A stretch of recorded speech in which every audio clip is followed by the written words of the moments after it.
rep and the Lauder School in general.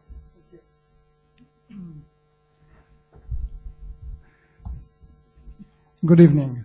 On behalf of the Lauder School of Government and the Institute for Renewable Energy Policy, I would like to welcome you all.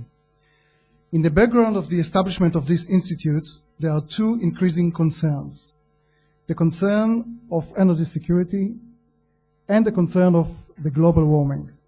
These two concerns continue to emphasize the need to develop renewable energy technologies.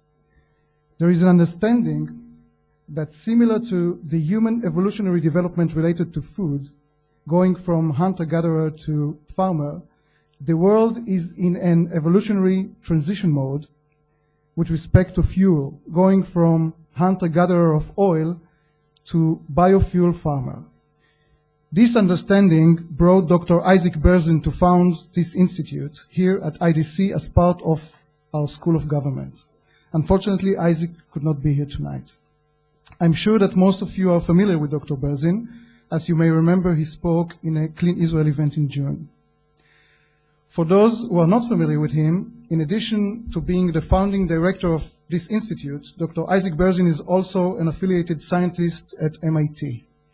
Dr. Berzin was recently included in Time magazine's list of 100 most influential people in 2008, and his innovating work in clean energy has won him numerous awards. Dr. Berzin founded Green Fuel Technologies in Cambridge, and he holds a PhD in chemical engineering and biotechnology from Ben-Gurion University of the Negev. This institute, was founded with a vision to position Israel as a leader, light to the nations, in this field. Why Israel?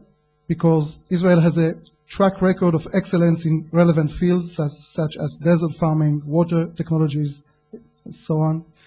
And for clear reasons, Israel has a strong strategic motivation to be a leader in this field. In order to identify the future world-changing technologies, the technology piece alone is not sufficient. The Institute for Renewable Energy Policy strives to create the ecosystem required for success by overlapping business, technology, and policy. The wonderful team of the Institute is right here. You're more than welcome to meet them. I thank you very much for coming and enjoy the evening. Thank you very much.